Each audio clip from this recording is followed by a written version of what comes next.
Hello बच्चों, कैसे हो? बायोलॉजी कर रहे हैं हम लोग, और बायो में हम लोग कर रहे हैं द पहला चैप्टर 11th स्टैंडर्ड का, which is cell, the basic unit of life. क्योंकि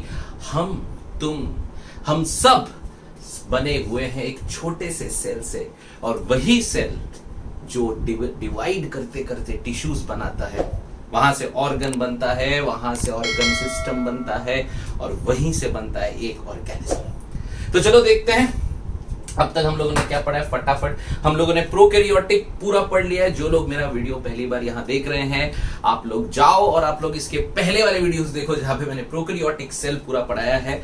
आज हम थोड़ा हमारी बात करेंगे, आज हम करेंगे यूकैरियोटिक की बातें हैं। यूकैरियोट, ठीक है, यानी कि धीरे धीरे जब एवोल्यूशन हुआ और धीरे धीरे जब सारी चीजें बदलने लगी अकॉर्डिंग टू एनवायरनमेंट, एक सेल को सरवाइव करना था तो उसके अंदर नए नए कैरेक्टर्स आने लगे, और तब जाके एक प्रोकैरियोटिक सेल एक यूकैरियोटिक सेल बना। अब ये प्रोकैरियोटिक यूकैरियोटिक बन चुका है, तो प्रो में कुछ फीचर्स थे जो फीचर्स सर्वाइवल के लिए अच्छे नहीं थे, और वो बदले, मॉडिफाई हुए, इवॉल्व हुए, और वो बने क्या? वो बने यूकैरियोट्स के फीचर। यानी कि जो यूकैरियोटिक सेल है वो ज्यादा स्टेबल है, ज्यादा स्ट्रॉन्ग है, और वो ज्यादा अपना फॉर्म, शेप, स्ट्रक्चर बना के रख सकता है, और उसके पास ज्यादा कैरेक्टरिस्टिक होंगे, और वो ज्यादा काम कर पाएगा। ठीक है, so eukaryotic cell is very important cell, क्योंकि ये हमारा सेल है। इसको बहुत अच्छे से पढ़ना है, बिकॉज ये तुम्हारा और मेरा सेल है, क्योंकि हमारे अंदर यूकैरियोटिक सेल है, और वो यूकैरियोटिक सेल का डिटेल में एवरीथिंग आज से चालू होने वाला है। तो पहला लेक्चर है यूकैरियोटिक सेल का। आज हम लोग थोड़ा ओवरव्यू लेंगे, यूकैरियोटिक सेल कैसा होता है और क्या क्या चीजें उसमें ऐसी होती है जो पहले प्रोकैरियोट्स में नहीं थी। और फिर धीरे धीरे हम लोग पूरा यूकैरियोटिक सेल बहुत अच्छे से समझ के पढ़ेंगे, because cell the basic unit of life किसी एंट्रेंस के हिसाब से नहीं, किसी बोर्ड्स के हिसाब से नहीं, पर तुम्हारे लिए, हमारी क्यूरियोसिटी के लिए जानना बहुत जरूरी है। ओके, सो लेट्स सी क्या है ये यूकैरियोटिक सेल। भैया यूकैरियोटिक, कैरियन मैंने याद मैं बताया था न्यूक्लियस, ठीक है। तो इसमें क्या चीजें हैं जो अलग हो गई? सबसे पहले अगर तुमको याद होगा, प्रोकैरियोट्स में क्या नहीं था? सबसे पहला चीज हमको याद रखना है, मेम्ब्रेन बाउंड ऑर्गेनेल्स। ओके, तो ये सबसे बड़ी बात होती है। यूकैरियोटिक सेल जब इवॉल्व होके बनने लगा, तो यूकैरियोटिक सेल के अंदर बहुत सारे छोटे छोटे नए नए मेम्ब्रेन बाउंड ऑर्गेनेल्स आने लगे। तो मेम्ब्रेन बाउंड इसलिए थे क्योंकि उनको फंक्शंस कॉम्प्लेक्स था, और वो ऑर्गेनेल्स ने इन स्ट्रक्चर, इन सेल्स के अंदर एनर्जी बनाई, एटीपी बनाया, और जिसकी वजह से डाइजेशन हुआ, एक्सक्रीशन हुआ, सर्कुलेशन हुआ, सारे प्रोसेसेस चालू हुए, और तब जाके एक ऑर्गेनिज्म फंक्शन करने लगा। Right, so it's very interesting. हम देखेंगे, पहले हम एक बार ओवरव्यू देखते हैं। Eukaryotic cell membrane bound organelles में खासियत होती है, उसके पास एक और बहुत बढ़िया चीज है, विच इज न्यूक्लियर मेम्ब्रेन। जो भी उसका न्यूक्लियस है, डीएनए है, ये सारी चीजें प्रोटेक्टेड है। मैंने बताया था आपको कि किसी भी सेल का सबसे ज्यादा इंपॉर्टेंट चीज है डीएनए। अगर मैंने मेरे सेल में से डीएनए निकाल दिया, अब वो डिवाइड नहीं कर सकता, वो खत्म हो गया। राइट, और इसके लिए सेल का सबसे इंपॉर्टेंट पार्ट होता है डीएनए, द न्यूक्लियर मटेरियल। और वो डीएनए जो न्यूक्लियर मटेरियल है वो प्रोटेक्टेड होना चाहिए, बिकॉज वो सर्वाइव करना है, उसको हर कंडीशन में सर्वाइव करना है। तो इसके लिए यूकैरियोट्स के पास they have a membrane bound nucleus. उनका डीएनए भी कवर्ड है प्रोटीन से, ठीक है, हम पढ़ेंगे।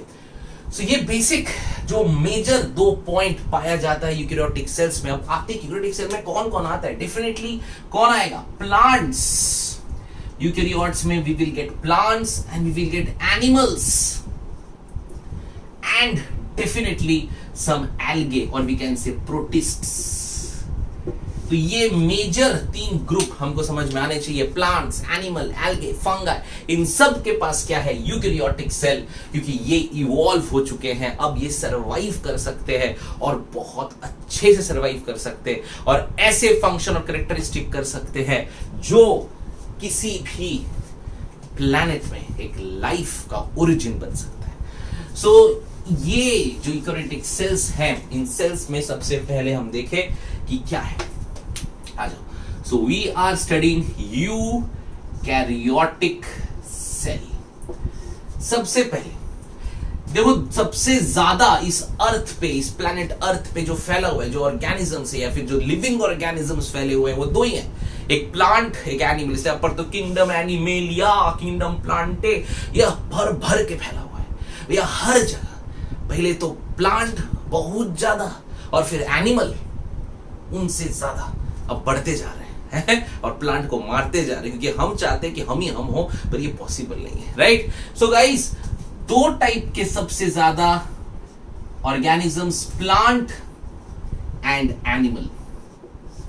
क्या इन दोनों का यूकेरियोटिक सेल सेम दिखता था या फिर इनके यूकेरियोटिक सेल में कुछ डिफरेंस था? डिफरेंस था, क्योंकि इन दोनों के फंक्शंस अलग हैं। प्लांट्स जो करता है वो हम नहीं कर सकते, काश कर सकते तो हमें कभी खाना बनाने की जरूरत नहीं होती, हमें सिर्फ सूरज के नीचे जाके क्या करना पड़ता, धूप, हाँ, जादू की तरह, और फिर हमें वहां से एनर्जी मिलती और हम एटीपी बना के जिंदा रहते। लेकिन ऐसा नहीं होता, क्योंकि प्लांट्स के फंक्शंस अलग है, एनिमल के फंक्शंस अलग है, और प्लांट और एनिमल के फंक्शंस अलग है, मतलब उनके सेल का स्ट्रक्चर भी अलग है। तो आओ देखें आखिर क्या क्या अलग, थोड़ा बहुत जो हम देखेंगे, फिर उसके बाद हम डिटेल में जाएंगे। सबसे पहला चीज याद रखेंगे, प्लांट्स के पास they have a very special structure called cell wall. Cell wall जो प्लांट्स के पास होता है, एनिमल्स के पास, इसका रीजन भी है। देखो, सेल वॉल एक ऐसी चीज है जो एक पर्टिकुलर सेल को शेप देता है, उसको स्ट्रक्चर देता है, उसको स्टेबिलिटी देता है। तो प्लांट के सेल ना बड़े स्टेबल होते हैं, स्ट्रक्चर्ड होते हैं, एकदम सॉलिड, एकदम फिक्स्ड होते हैं, बिकॉज ये सेल वॉल जो ये डेड है तो ये हार्ड है, रिजिड है, ये सपोर्ट दे रहा है। लेकिन हमारे जो एनिमल के सेल्स है, इनमें सेल वॉल नहीं है। क्यों? क्योंकि इनके शेप्स चेंज हो सकते हैं, क्योंकि इनके शेप चेंज हो सकते हैं, इसीलिए वो हर जगह जा जाके अंदर, बॉडी के अंदर कहीं पर भी वो अंदर जाके सरवाइव कर सकते हैं। So according to the environment ये 2 टाइप के सेल्स बनने लग गए। जब प्लांट सेल बने तो प्लांट्स नेचर में है, प्लांट्स को थोड़ा स्ट्रक्चर स्टेबल चाहिए, तो इसके लिए उन लोग को सेल वॉल दिया गया। एनिमल्स में सेल वॉल नहीं आया। सेल वॉल प्लस प्रोटोप्लास्ट, अब ये एक वर्ड आपके सामने आया है, और एनिमल्स के पास सिर्फ क्या है? प्रोटोप्लास्ट। तो हमको याद रखना है, ठीक है। सबसे पहले animals they have protoplast, but plant cells they have cell wall and protoplast. तो सेल वॉल जो है वो अलग है, प्रोटोप्लास्ट अलग। अब ये प्रोटोप्लास्ट क्या है? देखो, प्रोटोप्लास्ट जो होता है, प्रोटोप्लास्ट कंसिस्ट ऑफ, प्रोटोप्लास्ट में मेन 3 चीजें, ठीक है। पहला आएगा आपका प्लाज्मा मेम्ब्रेन, प्लाज्मा मेम्ब्रेन, याद रखिए, बढ़िया नाम है, प्लाज्मा मेम्ब्रेन। प्लाज्मा माने फ्लूइड, मेम्ब्रेन माने कवर, तो अंदर के फ्लूइड कवर करने वाला प्लाज्मा मेम्ब्रेन, ठीक है। तो ये प्रोटोप्लास्ट के अंदर है प्लाज्मा मेम्ब्रेन, और उसमें आएगा अंदर साइटोप्लाज्म, सेल का लिक्विड, और उसको मिलेगा एक और चीज, हम जिसे कहते हैं सेल ऑर्गेनेल्स। सो बहुत बार ये सवाल आता है, बहुत लोग कंफ्यूजन होता है। कभी भी एक चीज याद रखो, प्रोटोप्लाज्म मतलब क्या, ठीक है। प्रोटोप्लाज्म या प्रोटोप्लास्ट, इस वर्ड से कंफ्यूज नहीं होना है हम लोग को। प्रोटोप्लास्ट सेल वॉल के अलावा जो भी उस सेल में है, हम उसे क्या कहते हैं? प्रोटोप्लास्ट, ठीक है। अभी प्रोटोप्लास्ट के अंदर क्या क्या आता है? Plasma membrane, cytoplasm, cell organelles. तो एनिमल सेल्स के पास ये तीनों चीजें होंगी, ठीक है। सो एनिमल सेल्स और प्लांट सेल्स दोनों के पास प्लाज्मा मेम्ब्रेन है, साइटोप्लाज्म है, सेल ऑर्गेनेल्स है।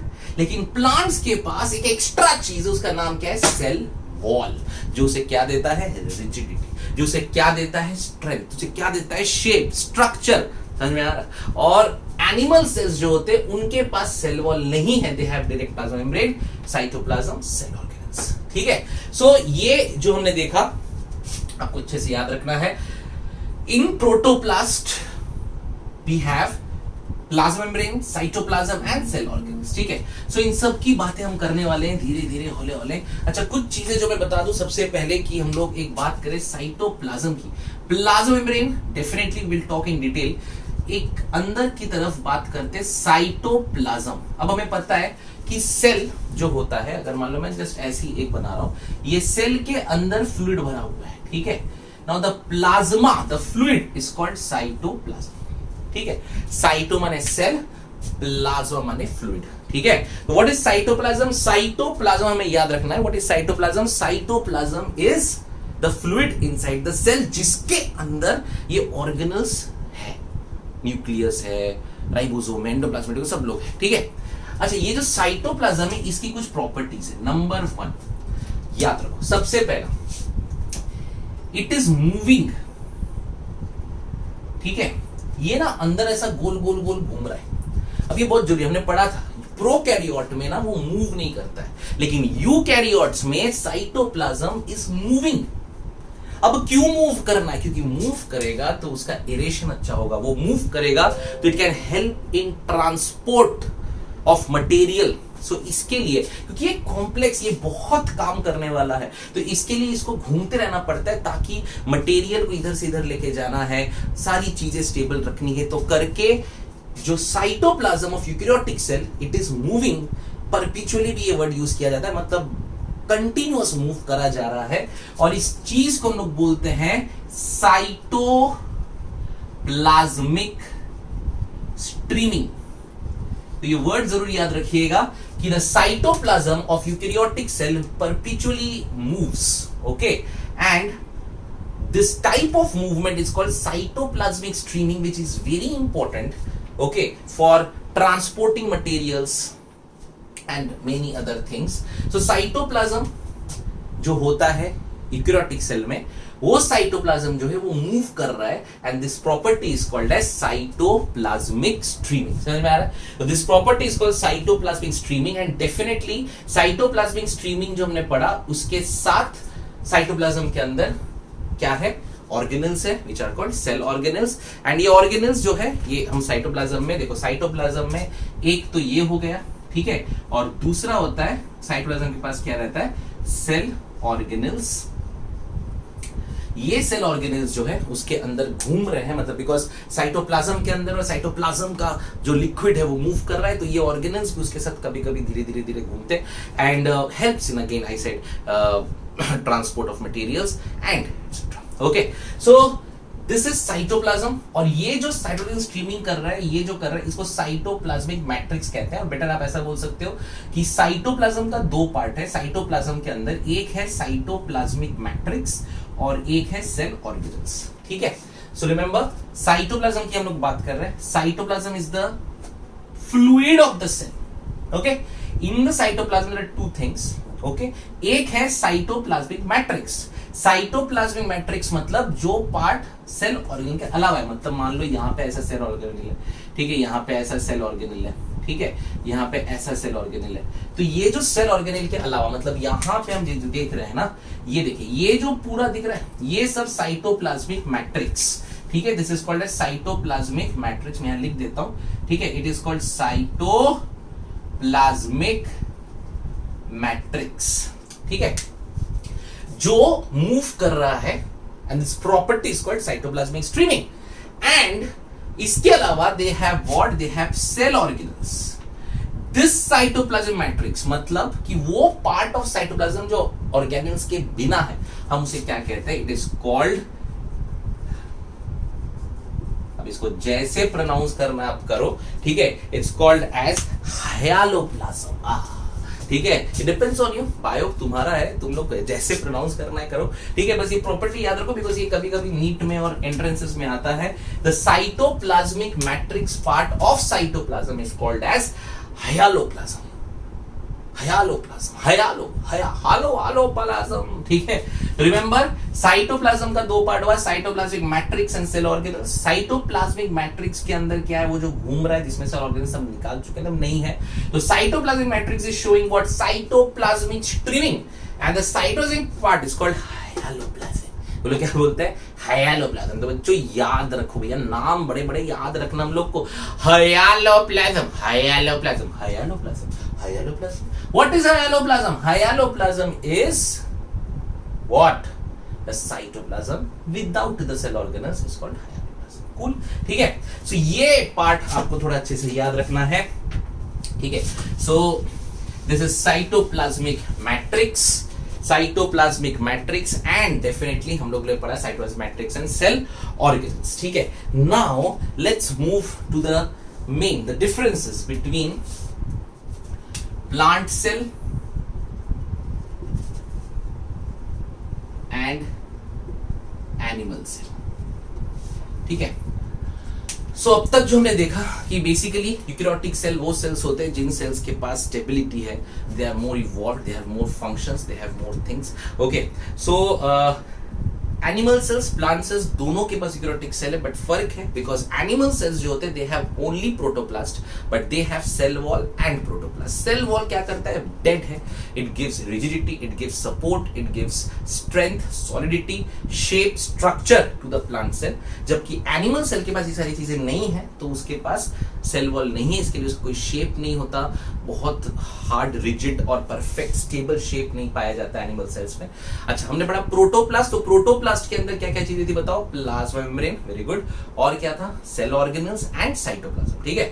अब उसमें हम लोग प्लाज्मा मेम्ब्रेन की बात करेंगे, प्लाज्मा मेम्ब्रेन पढ़ेंगे, डिटेल में पढ़ना है। Then we have What? Cytoplasm. Cytoplasm cell का फ्लूइड है, साइटोप्लाज्म के अंदर cytoplasmic matrix and cell organelles है। Cytoplasmic matrix is also called as hyaloplasm, याद रखो, hyaloplasm, hyaloplasm, hyaloplasm and cytoplasmic cell organelles. And cytoplasmic matrix जो होता है, जो साइटोप्लाज्म है, वो मूव कर रहा है, ठीक है। It is moving, it is perpetually moving inside the cell, and वो जो मूवमेंट है that this is called as cyclosis. ये नाम मैंने भूल गया था, याद रखो, साइक्लोसिस। साइटोप्लाज्मिक स्ट्रीमिंग को ही हम लोग बोलते हैं साइक्लोसिस, ठीक है। आ जाओ, तो लेट्स सी प्लांट सेल और एनिमल सेल। ओके, नहीं, इसके पहले हम लोग एक बार सारे ऑर्गेनल्स देख लेते हैं। ये सबको डिटेल में पढ़ना है, पर आज एक ओवरव्यू ले रहे हैं, तो देख लेते हैं क्या क्या ऑर्गेनल्स हैं, the types of cell organelles present in the cytoplasm और द साइटोप्लाज्मिक मैट्रिक्स, ठीक है। आ जाओ, सो लेट्स सी, सबसे पहले कौन है, which organelle? Okay, we start with endoplasmic reticulum. ओहो, बड़ा नाम है, ER शॉर्ट फॉर्म इसको कहते हैं, that's called endoplasmic reticulum. Okay, next, plastids, mitochondria, ठीक है, माइटोकॉन्ड्रिया, चॉन्ड्रिया नहीं बोलने का, ठीक है। सो एंडोरेटिकुलम है, प्लास्टिड्स है, माइटोकॉन्ड्रिया, और बताओ बताओ जल्दी से, तो बेसिक है, सब पता ही है, बताओ आगे। Then we have what, definitely ribosome, then we have centrioles, then we have spherosomes, ये शायद थोड़े नए नाम है बेसिक से हटके। Then we have peroxisomes, then we have lysosomes. So endoreticulum है, प्लास्टिड्स है, माइटोकॉन्ड्रिया है, राइबोसोम है, सेंट्रियोल्स है, स्फेरोसोम्स है, पेरोक्सिसोम्स है, लाइसोसोम्स है, and what else? Yes, and we have microfilaments and microtubules. तो लगभग हमने सारे ऑर्गेनल्स यहाँ लिख लिया। Nucleus is definitely one of the major one. So guys, ये सारे ऑर्गेनल्स है, ये मैं क्यों पहले बताया, क्योंकि आप लोगों को नॉलेज है इस चीज का, आपने 10th में पढ़ा हुआ है। तो ये सारे ऑर्गेनल्स है और इनको डिटेल में हमको धीरे धीरे आगे जाते रहना है, पर इसमें खास बात हमें देखनी है। नंबर 1, इनमें से कौन कौन सा है जो सिर्फ एक पौधे के पास है?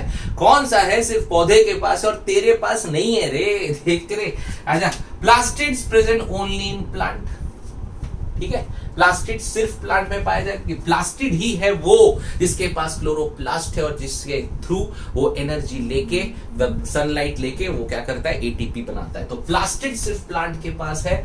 और देखें सेंट्रियोल्स, ये सिर्फ एनिमल्स के पास है। यस, हमारे पास सेंट्रियोल है जो उसके पास नहीं है। तो याद रख, तेरे पास सेंट्रियोल है, तेरे पास प्लास्टिड नहीं है। सेंट्रियोल जो है वो तुम्हारे पास है बच्चों। तो centrioles is present in animals, वो सेल डिवीजन में हेल्प करता है। प्लास्टिड्स ओनली इन प्लांट्स, ठीक है। तो ये मेन दो ऑर्गेनल हमें याद रखना है, प्लास्टिड्स और सेंट्रियोल। प्लास्टिड्स मेनली किसमें पाए जाते हैं, प्लांट्स में, और सेंट्रियोल्स एनिमल्स में। अच्छा, मेम्ब्रेन की बात करें तो ये दो याद रखना है, plastids and mitochondria, they are double membrane. ये सब हम डिटेल पढ़ने वाले हैं, पर अब बस एक ओवरव्यू में याद रखो, plastids and mitochondria they are double membrane. बहुत अच्छा, डबल मेम्ब्रेन दिया है सो दैट, क्योंकि इनका फंक्शन बहुत इंपॉर्टेंट है, इनका कैरेक्टरिस्टिक बहुत कॉम्प्लेक्स है। अब देखें सिंगल मेम्ब्रेन बेचारे एंडोप्लाज्मिक, ओके सिंगल, ठीक है। उसके बाद हमारे पास centrioles, spherosome, peroxisomes, maximum, they all are what, they all are single membrane, और we can say one membrane bound organelles, ठीक है। So one membrane bound organelles में कौन आएगा, एंडोप्लाज्मिक आएगा, फिर सेंट्रियोल आ जाएगा, फेरोसोम आ जाएगा, पेरोक्सिसोम्स आ जाएगा, मे बी लाइसोसोम्स भी आ जाएगा। लेकिन विदाउट मेम्ब्रेन कौन कौन है, इसका मेम्ब्रेन है ही नहीं, तो उसमें राइबोसोम आ जाता है, माइक्रोफिलामेंट्स आते हैं, माइक्रोट्यूब्यूल्स आते हैं। So remember these are some of them which does not have any membrane. So ribosomes, microfilament and microtubule does not have any membrane, they are double membrane, plastid, mitochondria, और बाकी जो ये single membrane वाले हैं। एक और है vacuoles, वो भी प्रेजेंट है, हम देखेंगे, that's not an organelle, that's why. Okay, so ये हो गए यूकैरियोटिक सेल में जितनी ऑर्गेनल्स है। तो आपको डिफरेंस बिटवीन, अब फटाक से पढ़ लेते हैं, एग्जाम में आता है। एक है आपके पास प्लांट सेल और एक है आपके पास एनिमल सेल। चलो, तो प्लांट सेल में जैसे पता है, फटाक से तो सब याद है, प्लांट सेल में बोलो सबसे पहली बात क्या है, दे हैव सेल वॉल। यहां पे cell wall is absent. Okay, second, shape कैसा होगा, it is rigid, ठीक है, it is rigid, and उसके पास क्या क्या है, rigid है, और वो जो है इसका definite, it has a definite shape and structure. Animal cells, they does not, usually they does not have a definite shape and structure, ठीक है। थर्ड, अब देखो सबसे इंपॉर्टेंट ऑर्गेनल्स पे आते हैं। तो प्लांट के पास कौन सा था, अरे बोलो बोलो, अरे बोलो ना, याद करो, plastids, very good. So plastids are present, ये मैं पता है, फिर भी लिख लेते हैं एक बार। एंड यहां पे प्लास्टिड्स आर एब्सेंट। फोर्थ, ठीक है, माइटोकॉन्ड्रिया, या माइटोकॉन्ड्रिया कौन है, the energy currency of the cell, याद है कि नहीं, तो एटीपी बनाता है। So mitochondria of plant cells जो है, दे आर फ्यूअर और लेसर इन नंबर। क्यों, क्योंकि उन्हें एनर्जी थोड़ी कम बनानी है, हम लोग से तो हम जितना काम करते थोड़ी ना करते हैं लोग, ठीक है। और हमारे पास mitochondria are present in large number, ठीक है।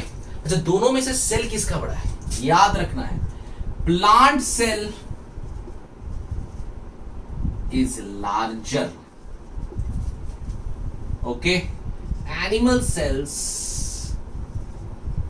are smaller, मतलब छोटे छोटे होते हैं एनिमल्स के, प्लांट्स के बड़े बड़े सेल होते हैं, ठीक है। अच्छा, एक और बहुत इंपॉर्टेंट चीज है, सिक्स्थ में, दे have a large vacuole, this is very important. यहां पे दे हैव स्मॉल वैक्यूल, हम पढ़ेंगे वैक्यूल की वजह से क्या हो जाएगा।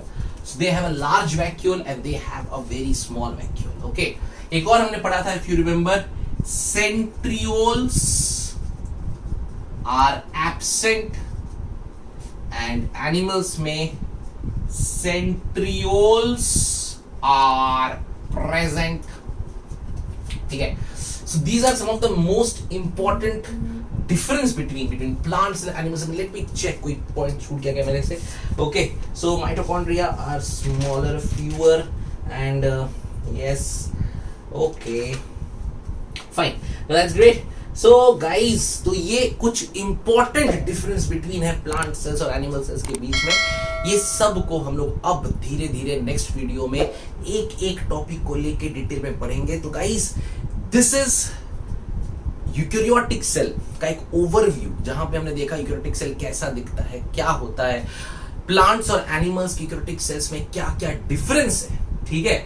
और अब हम नेक्स्ट वीडियो में जाएंगे जहां पे हम ये देखेंगे कि सेल वॉल और सेल मेम्ब्रेन को हम पहले अच्छे से डिटेल में पढ़ेंगे और फिर एक एक करके ऑर्गेनेल हम लोग आगे लेके जाएंगे. गाइस, तो this is eukaryotic cell overview from Rajat sir.